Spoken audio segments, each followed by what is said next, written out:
Zelena luč. Zdravo! Pred 20 leti se je skupina prometnih strokovnjakov zgrozila nad tem, kako je nastajal eden izmed prvih strateških prometnih dokumentov v Sloveniji. Za zaprtimi vrati, brez sodelovanja javnosti in stroke. Na vrata parlamenta so pribili svoje teze za trajnostni razvoj prometa in rojena je bila koalicija napredno razmišljajočih strokovnjakov, ki od takrat naprej spreminjajo slovenski prometni prostor. Prejšnji teden so praznovali 20. rojstni dan in Jan Grilc sem jih obiskal, da se za zeleno luč pogovorimo o preteklem delovanju in pogledu v prihodnost. Imamo zeleno, gremo!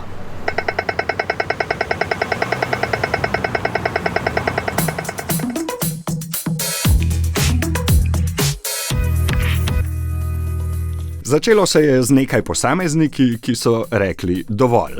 V moderni demokratični državi se prometne politike ne morejo sprejemati brez kakršnekoli vključenosti javnosti in stroke.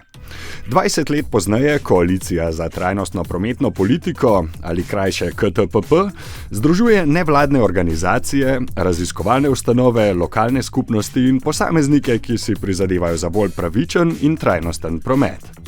Opozarjajo na aktualne teme v lokalnih okoljih in širše razvojne probleme, skozi leta so postali nepogrešljiv člen v slovenski prometni verigi. Zgodbo o tem pa naj povejo kar 3 akterji, ki že dolgo sodelujejo v koaliciji in ki ste jih tudi že slišali v zeleni luči. To so Marko Peterlin, vodja projektov pri Inštitutu za politike prostora, Marjeta Benčina, strokovna sodelavka okoljske organizacije Fokus, ki je bila v prejšnji sezoni tudi strokovna sodelavka zelene luči, in profesor Matej Ogrin, predsednik organizacije Cipra in eden izmed pobudnikov ustanovitve koalicije. Naj začne kar on. Okolje je bilo zagotovo tako, da je klicalo po neodvisnem nevladnem odzivu na obdobje, to je treba poudariti, ko se je pripravljala prva prometna politika v Novi Sloveniji. V letu 2006 je Republika Slovenija dobila resolucijo o prometni politiki in nevladne organizacije, ki smo ustanovile koalicijo za trajnostno prometno politiko, smo takrat prepoznali trenutek, da se je treba aktivirati na nek način, lahko rečem tudi formalizirati vsa prizadevanja, ki so pa imajo v bistvu že precej starejšo zgodovino v obliki nekega telesa, nekega kanala, mnenj, znanj, idej, kritičnih stališč, s katerimi smo šli naproti tedanji politiki, ki je ta dokument, kot sem že omenil, pripravljala. Me veseli, da sem spet z vami. V bistvu leta 2006 so se naši kolegi, takrat jaz še nisem bila na Fokusu, so se v bistvu malo so bili zaskrbljeni, ker je začela nastajati ta resolucija o razvoju prometa v Sloveniji, prvi tak strateški dokument.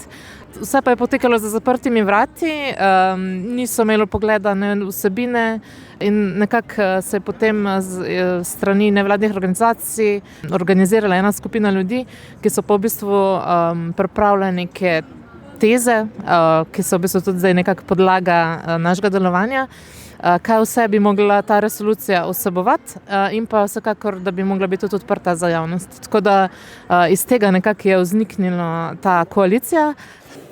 Vedno se nam zdi, da je bilo 20-30 let nazaj, so bili časi nekako bolj naivni, bolj sveži, bolj nezreli.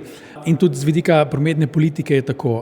Nažalost pa lahko ugotavljamo, da se je velika večina teh nevarnosti, na katere smo opozarjali, dejansko zgodila in da je Slovenija v bistvu še danes plačuje precej visoko ceno, bi rekel, kar enostranskega vlaganja v prometni sistem in seveda več desetletno zamudo vlaganja zlasti v železnice, pa seveda tudi v javni potniški promet v celoti. Tako da lahko rečem, da smo v tem času oblikovali neko platformo misli, znanj, inovacij, tudi primerjav z podobno organiziranimi in stoječimi državami, tako da smo na nek način postali nek sogovornik v pripravi dokumentov, v pripravi stališč in nenazadnje tudi v pripravi ogledala slovenske prometne, ne politike, ampak tudi stanja. To, da smo zbrani strokovnjaki različnih profilov, je po mojem ključno za kakršnokoli pametno debato o prometu. ker pač promet je v resnici družbeni problem, ne? Ni tehnični in to nam omogoča pravzaprav, pa da smo tukaj tudi tako tehniki kot pravzaprav strokovnjaki z vidika družboslovja ali pa urbanizma, nam daje neko širino in omogoča različen pogled na pač oblikovanje rešitev. Meni se zdi prav to, ta pač multidisciplinar, ključna dodana vrednost koalicije. V bistvu. Ja, v bistvu teze so še kar aktualne. No. Zagovarjajo neka ta splošna načela, kako moramo vključevati javnost, kako moramo načrtovati promet tako, da poskrbimo za vse skupine, da v bistvu vključujemo, da pomislimo tudi na zunanje stroške prometa, da v bistvu določimo, kaj je res dejanska prava cena prometa in potem v bistvu gotovimo, da se bolj splača trajnostna mobilnost z javnim prevozom. Skratka, te teze so še kar aktualne, ni jih treba veliko spreminjati. Lahko bi rekla, da mogoče smo zdaj mogoče malo bolj vključeni v vse procese na ravni države, tudi na ravni občin. V koaliciji za trajnostno prometno politiko je tudi ogromno strokovnjakov, ki je pač povezanih na različne načine z različnimi institucijami in dejansko lahko vplivamo na različne odločitve in v bistvu tudi damo neko svoje znanje, ki ga imamo. Tudi vse te organizacije, ki so v okviru koalicije za trajnostno prometno politiko, so del nekih mednarodnih mrež in pač neko znanje to je in ga z veseljem delimo s komorkoli je pripravljen na to.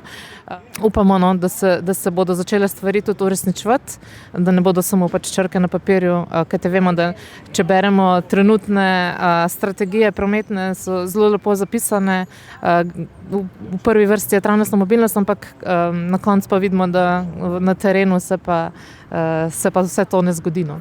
Tako da lahko rečem, kot eden od ustanoviteljev te skupine, da kar z optimizmom gledam naslednjih 20 let. Tako je zaključil profesor Matej Ogrin, svoje poglede na razvoj koalicije pa sta prispevala tudi Marjeta Benčina in Marko Peterlin.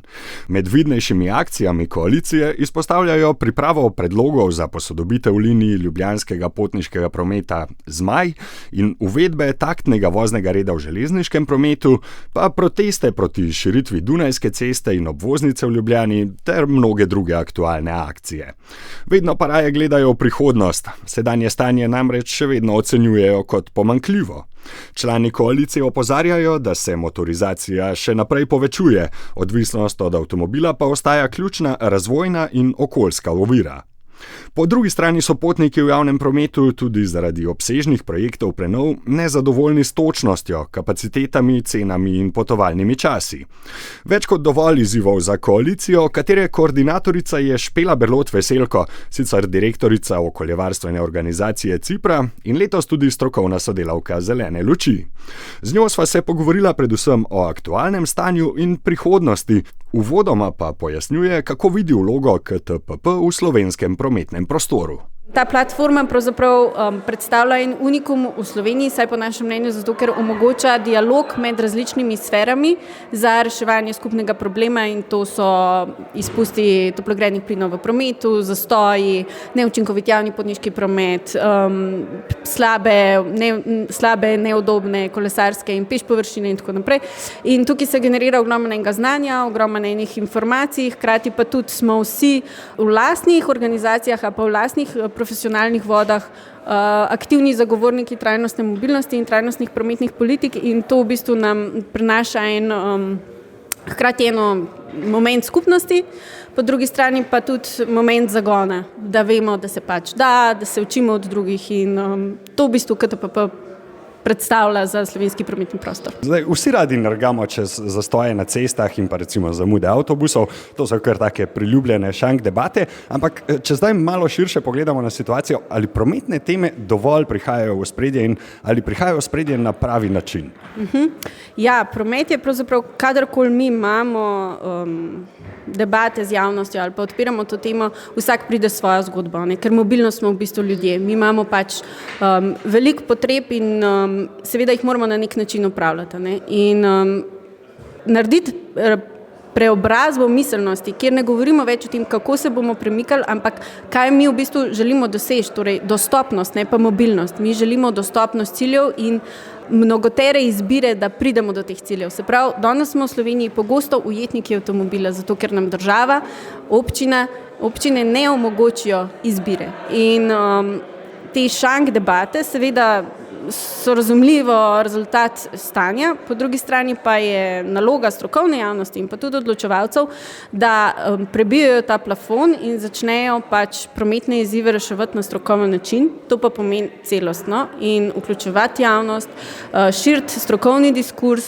in v medijih žal pogosto beremo ali pa slišimo neke te stare prometne zgodbe, kjer se rešuje prometni zastoj s širjenjem cest, kjer se sicer vlaga v javni potniški promet infrastrukturo, ne pa kot storitev, kjer se sicer vlaga v kolesarsko infrastrukturo, vendar se kolesarske ne delajo udobne, varne, osenčene, kjer se gradi stanovanjske soseske, ne ob koridorjih javnega potniškega prometa, ampak ob avtocesti, kjer se trgovska središča postavlja na obrobje mesta in s tem prebivalce v bistvu ujame v past avtomobila, po nakupih pač ne moš drugače. In tukaj imamo veliko izzivov, ki jih pa lahko presežemo samo z interdisciplinarnim sodelovanjem in opažamo, da v Sloveniji to pravzaprav zelo težko. Kot ste rekli, izzivov ne manjka, že v vseh teh 20 let, odkar deluje Koalicija za trajnostno prometno politiko. Če pogledamo na teh 20 let, na katerih področjih smo po vašem pogledu naredili dovolj velik korak naprej, kje pa ne? Ja, mislim, da je zelo za pohvaliti sistem načrtovanja. Torej v Sloveniji, ko se je Koalicija za trajnostno prometno politiko v bistvu oblikovala, se je oblikovala kot odziv na netrajnostno prometno politiko, ki je nastajala v bistvu za zaprtimi vrati, brez vključevanja javnosti.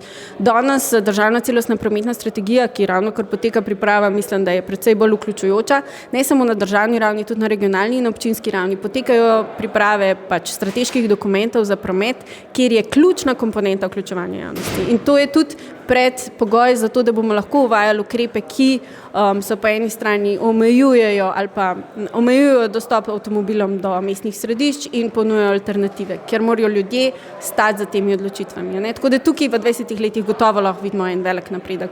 Kje pa je deficit ali pa ta razkorak, je pa pri sodelovanju ministrstev. Torej, recimo, tukaj opažamo, da se marsikateri projekt, ki ga vodi Ministrstvo za infrastrukturo, dogaja za zaprtimi vrati, da ne prihajajo na dogodke, da niso pripravljeni za dialog in tako naprej. In tukaj vidimo, da se pravzaprav prometne politike pripravljajo na določenih ministrstvih ali pa določenih organih, po drugi strani pa izvajanje počnejo drugi. In to združiti bi bilo res pomembno, no? No, če zdaj gledamo trende, gredo nekako v vse smeri. Zdaj, po eni strani veliko več avtomobilov, so tudi večji in težji, kot so bili pred 20 leti, pa širimo avtoceste, pa gradimo več tisoč parkirnih mest v središču Ljubljane. No, na drugi strani več kolesarjenja, več novih kolesarskih stez, ustanovljena je družba za upravljanje javnega prometa, vlaganja v železnice so tudi zdaj velika. Kaj torej delamo? Smo nekako na prehodu v drugačen sistem ali pa samo nekaj počnemo brez pravega načrta in strategije? Ja, jaz nisem prepričana, da gremo v pravo smer. Pogosto pravim, da je Slovenija premajhna, da bi vlagali v vse enakomerno. Ne? Se pravi, če pogledamo, kakšno so bila vlaganja v avtoceste pa v državne ceste v lanskem letu, se pravi, še vedno smo v cestni sistem dali več sredstev, kakor pa v železniški sistem, s tem, da ni samo v tem, koliko mi damo v infrastrukturo. Pomembno je, kakšno storitev mi izvajamo in kakšne rešitve v teh prometnih sistemih poiščemo, ali pa jih udejanjamo. Mi se moramo zavedati, da pač lahko infrastrukturo tudi cestno uporabljamo za drugačne načine premikanja. Mi bi lahko avtocesto uporabljali in imeli en pas samo za javni potniški promet, uvedli hitre linije, spodbujali sopotništvo v času pač jutranjih konic, kjer bi lahko avtomobili, kjer recimo 3-4 potniki noter sedijo, zdrveli proti Ljubljani, in pač prednostno prehiteli tovornjake ali pa avtomobile, ki so manj zasedeni. Tako da tukaj mislim, da prihaja do tega razkoraka, da se pravzaprav da je sredstev veliko, da ni pa čisto jasne vizije, kaj zdaj mi hočemo s tem doseči. Tako. Mogoče bo pravi čas za reševanje teh vprašanj. Predvolilni čas bliža se, volitve so praktično pred vrati. Je urejanje prometa prvovrstna politična tema v Sloveniji? Promet je polje, kjer se nabirajo glasovi, en primeri so vinjete in mi smo v tem podaljševanju vinjet pripeli pripono političnih bombončkov, a ne. Tako da tukaj se zelo hitro dobiva glasove volivcev, hkrati pa volilci pozabljajo na njihove pravice. A ne? In te pravice niso samo udobne in varne ceste, seveda so zelo pomembne, ampak so pravice prebivalcev to, da imajo urejen javni potniški promet, da imajo otroci varno pot v šolo, da starejši občani lahko pridejo do trgovine peš samostojno in varno in na to pozabljamo. Hkrati pozabljamo na to, da moramo si izboljšati kakovost zraka in od odločevalcev to zahtevati. In z trenutnim reševanjem prometnih izzivov na takšen način, kot to počnemo, tega ne bomo dosegali. In volilci se morajo zbuditi in zahtevati od politik zelene politike in tudi udejanjanje le-teh. Če je bil promet morda še zapostavljen in ne tako opažen v političnih debatah, pa se zdaj mogoče na zahodu nekako, če lahko rečemo, začenja kaditi in promet nekako prehaja v polje kulturnih vojn. Se pravi, nekakšnih bojev za interpretacijo tega, kako naj se promet razvija v prihodnosti. V Sloveniji, vsaj po mojem občutku, tu še nismo, a vi vidite, da gremo v to pot? Morda se lahko bojimo kulturnih vojn glede prometa tudi v Sloveniji? Žal pač marsikera politična stranka uporablja kolesarjenje ali pa uporabo javnega potniškega prometa in pripisuje temu določeni politični usmerjenosti. Proti temu se moramo boriti, ker izbira prevoznih sredstev ni politična izbira, ampak je pač način življenja in kakršnokoli izrabljanje teh pridevnikov ali pa načina potovanja za to, da pridobivajo nekatere politične stranke, kakršnekoli glasove, je izpirjeno in nepravilno. Špela Berlot Veselko, koordinatorica Koalicije za trajnostno prometno politiko in strokovna sodelavka Zelene luči, se je ob koncu ozrla še proti volitvam in prihajajočim debatam o prihodnosti prometne politike. Člani koalicije pa obljubljajo, da bodo še naprej spremljali lokalne in državne ukrepe na področju mobilnosti, prihodnjo vlado pa pozivajo k pogumnim korakom, ki so nujni, da promet v Sloveniji končno postane javna storitev, dostopna in uporabna vsem. Še en dodatek imamo danes v Zeleni luči in sicer glede Društva potnikov Slovenije. Septembra je nastala ta prva tovrstna organizacija pri nas, ki lahko nastopa kot kolektivno združenje uporabnikov javnega prometa in pomaga pri tem, da bi bile njihove želje in težave bolje slišane. Takrat sem v Zeleni luči gostil predsednika in pobudnika ustanovitve društva, 19-letnega Matijo Veneta. Obljubil je, da bo do novega leta društvo pripravljeno na začetek delovanja in da se bomo lahko vanj tudi včlanili. Novo leto je tu, kakšno je trenutno stanje? Takole, nam je uspelo z januarjem vzpostaviti spletno stran, dostopna na povezavi dpos.si. Tam najdete že nekaj osnovnih informacij o javnem potniškem prometu, kje se lahko najde vozni redi in tako dalje. Prav tako smo omogočili spletno včlanitev v naše društvo. Predvidevamo 26. januarja torej ponovni zbor članov, kjer bi potem dokončno sprejeli letno finančno perspektivo in pa tudi neke strokovne usmeritve, kako bomo delovali. So pa v tem času tudi z DUJP-om vzpostavili res dobro komunikacijo. Imamo skupne tabele, kjer pač za vsako regijo posebej opisujemo težave, s katerimi se potniki soočajo in potem to v najkrajšem možnem času tudi rešujemo. Uspeli smo že nekaj optimizacij voznih redov, se pravi navezava avtobusov na vlak. Zdaj, ko je infrastruktura pripravljena, kdo se lahko včlani, na kakšen način in koga vabite, da prispeva tudi svoje predloge, energijo ali čas? Tako, društvo je odprto za vse. Letna članarina je 10 evrov. S tem načinom se pač naše društvo tudi delno financira. Predvidevamo potem, da v kasnejših obdobjih za člane ponudimo mogoče kakšen popust pri nakupu vozovnic v javnem potniškem prometu, kar predvsem pomenilo veliko ljudem, ki kupujejo letne vozovnice in tako dalje. Želimo si predlogov iz celotne Slovenije, od vseh, ki uporabljate javni potniški promet in tudi tisti, ki bi ga, če bi bile razmere primerne. Kakšne bodo zdaj prve poteze? Kakšni so načrti za naprej? Kako nameravate delovati praktično? Se pravi, iskati te povezave oziroma komunikacijo z odgovornimi, z odločevalci ali prispevati nekakšne strokovne podlage, razmisleke? Na kakšen način vi vidite vlogo društva? Smo načeloma zastavili celotno zgodbo zelo ambiciozno in bi radi vključevali oba vidika, se pravi, da sproti gledamo stanje, spremljamo dogajanje in urejamo, kar se da na kratki rok direktno z upravljalcem. Seveda pa tudi strokovne podloge in tako dalje. Trenutno že za nekaj občin pripravljamo pregled vseh linij, kaj bi bilo potrebno optimizirati, kako mogoče vključiti to z šolskimi prevozi, s prevozi na klic. Vemo, da se z letošnjim letom načeloma uvajajo prevozi na klic v celotni Sloveniji. Država nekako bo zagotovila eno vozilo na regijo, kjer bo potem kot pilotni projekt delovalo v bližnji prihodnosti.